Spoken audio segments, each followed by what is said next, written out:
ये वीडियो काफी अच्छा होने वाला है, लेकिन अगर आप देखेंगे तो आपको इसमें बहुत अच्छी जानकारी मिलेगी।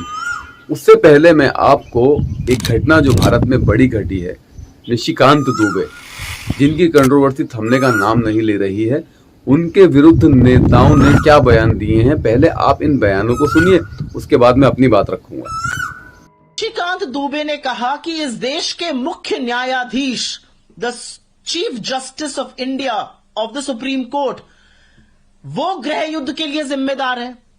इससे ज्यादा गंदी बात क्या कही जा सकती है? बीजेपी ने किनारा क्या कर लिया?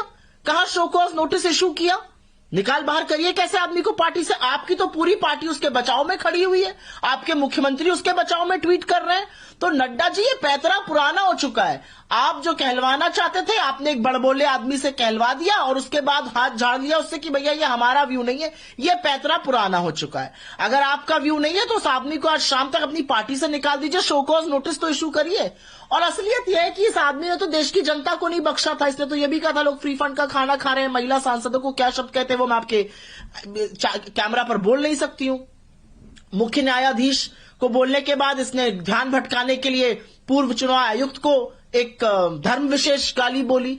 तो ये जो व्यक्ति है, इसका संसद में रहना तो बहुत ही खतरनाक है, ये समाज के लिए खतरनाक है।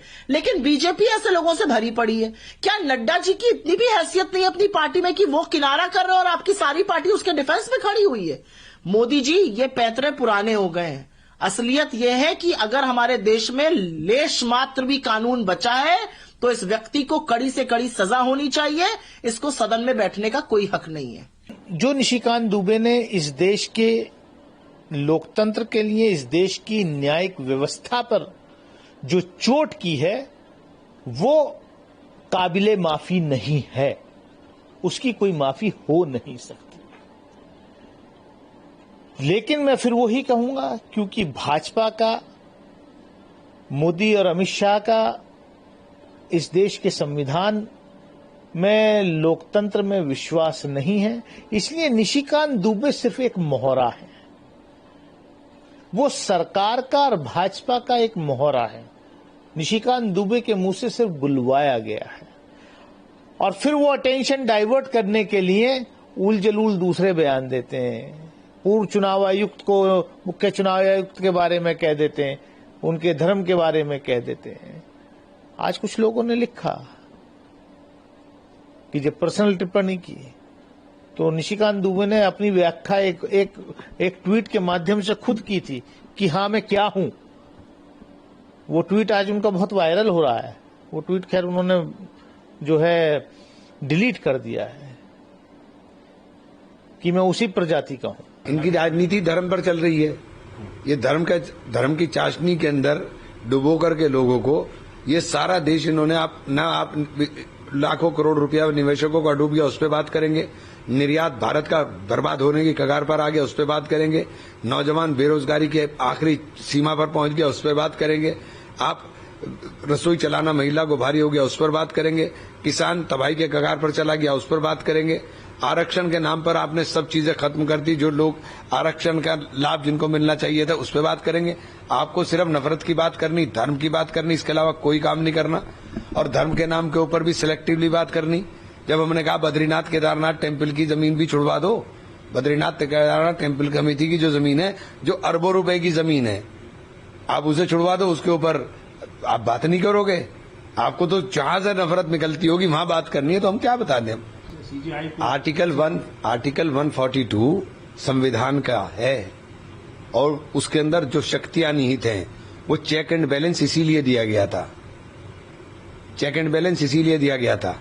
और ये नागपुर का पाठ पढ़ करके यहाँ पाठ सुना रहे हैं, इस पाठ को वहीं सुना दें तो बेहतर है। संवैधानिक संस्थाओं को बर्बाद न करने की कोशिश करें। सुप्रीम कोर्ट का हर निर्णय, चाहे वो पसंद हो या नापसंद हो, उसे स्वीकार करना हर देश के हर नागरिक का लिए जरूरी है। वो चाहे आपको अच्छा लगे या बुरे वाला इशू हो सकता है। निशिकांत दुबे जी को मैं जानता हूं, उनकी कुव्वत नहीं है कि बिना किसी के शक के इस तरह के बयान दे। अब जुडिशियरी पे आपने टिप्पणी की, ओछी, अशोभनीय है। और अब आप एक फॉर्मर चीफ इलेक्शन कमिश्नर पे इस तरह के बयान दे रहे हैं। और नड्डा जी आकर कहते हैं कि हमसे इसका कोई ताल्लुक नहीं है। ये तो वही बात हुई ना कि गांधी को मारने में गोडसे था, उनकी हत्या करने में गोडसे से हमारा ताल्लुक नहीं है, लेकिन वैचारिक रुझान है। बस करिए, कहां ले जाएंगे आप लोग देश को? मैं हाथ जोड़ के विनती करता हूं प्रधानमंत्री जी, किस मुंह से बाहर जाके कहेंगे कि मैं इस देश से आया हूं जो बुद्ध का देश है? ये बुद्ध के देश की भाषा है, ये दोहरापन बंद करिए। दोस्तों, भारतीय जनता पार्टी एक ऐसी पार्टी है कि उसको ये लगता है कि वो जो कुछ भी करेगी बिल्कुल सही करेगी। अब चाहे वो मसला एनआरसी को लेकर हो, सीएए को लेकर हो, या फिर वक्फ बिल को लेकर हो। इसके अलावा किसी भी मसले पर जब बीजेपी कोई कदम उठाती है तो उसको यूं लगता है कि ये जो कुछ भी हो रहा है बिल्कुल सही हो रहा है, भले ही बाद में मुंह की खानी पड़ जाए। आप जानते हैं एनआरसी के वक्त क्या हुआ था? 19 लाख गैर मुस्लिम निकले थे, इसलिए एनआरसी को रोक दिया गया। सीएए कानून बनाया गया जिससे मुसलमानों को दूर रखा गया। इसके अलावा किसानों को लेकर जो 3 कानून बनाए वहां पर भी बीजेपी की हार हुई और फैसला वापस लेना पड़ गया। अब मसला है वक्फ बिल को लेकर। वक्फ बिल संसद में सियासत के साथ पास तो कर दिया गया, कानून तो बना दिया गया, राष्ट्रपति की मोहर तो लग गई, लेकिन उसको लागू कैसे किया जाए?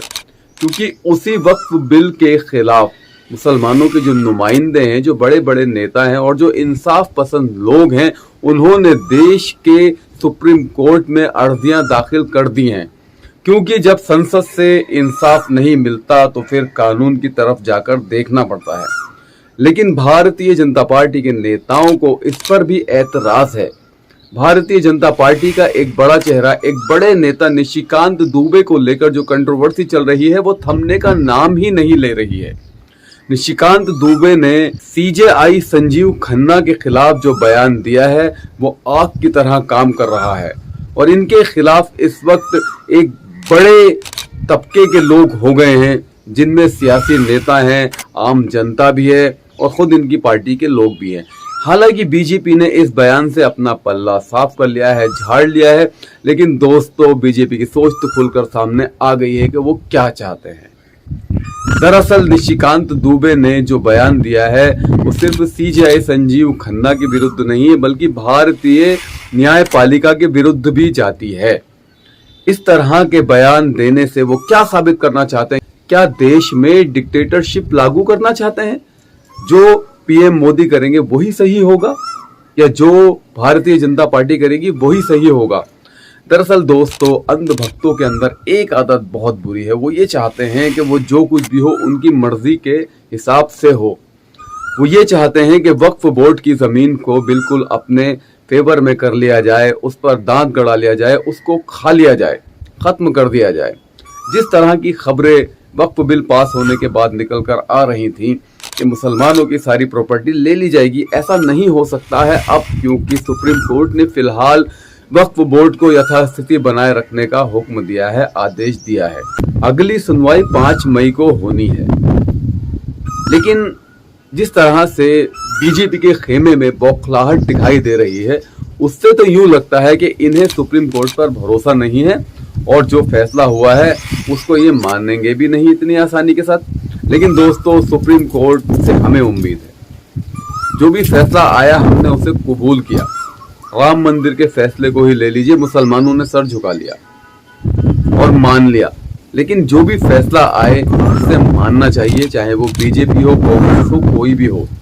भविष्य में ऐसा ही होना चाहिए कि जो भी फैसला सुप्रीम कोर्ट से आए उसे हमें मान लेना चाहिए।